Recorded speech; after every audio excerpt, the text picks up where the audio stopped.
This is a dramatic situation. We have to do everything possible to end violence.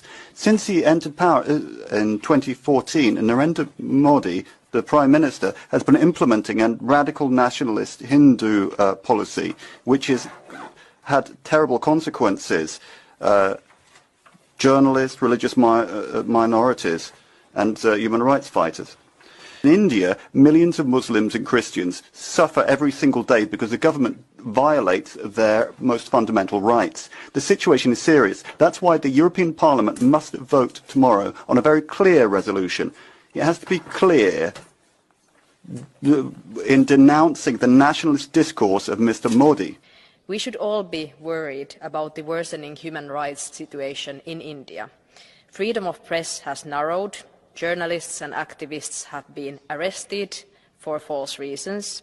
Discrimination and hate have increased. And this is also what I saw personally when I visited India in December. This saddens me as India is a very important partner for us. EU and India have to make human rights and democracy a fundamental part of their partnership in all regards, including trade.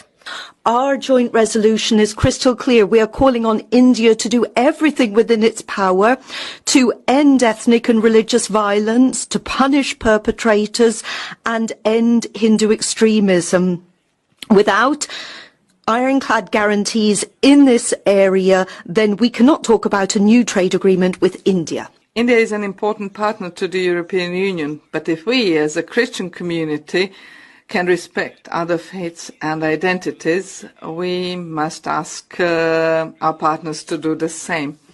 I propose an urgent visit by the European Special Envoy for Religious Freedoms to India, and the way Indian government will treat this proposal will show whether the authorities there are, for the time being, only powerless in such cases, or whether they knowingly allow persecution of religious minorities by radical groups. And for political leaders to refrain from making inflammatory statements. They should impartially mediate tensions and reject any nationalistic rhetoric.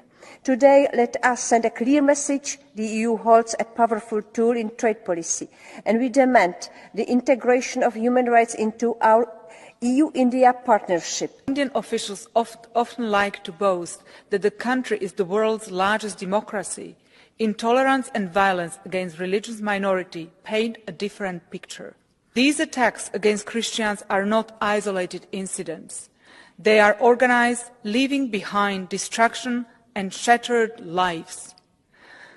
The EU cannot close its eyes to this crime. With this resolution from the European Parliament, we call on the most populous democracy in the right just to do what it is duty-bound to do in its constitution, to maintain religious freedom also for Christians in Manipur. Despite the gravity of the situation, authorities are not taking sufficient action and fostering peace dialogues, while the Manipur Tribal Forum's plea for protection of the Kuki tribe by the Indian Army has been rejected by the Supreme Court.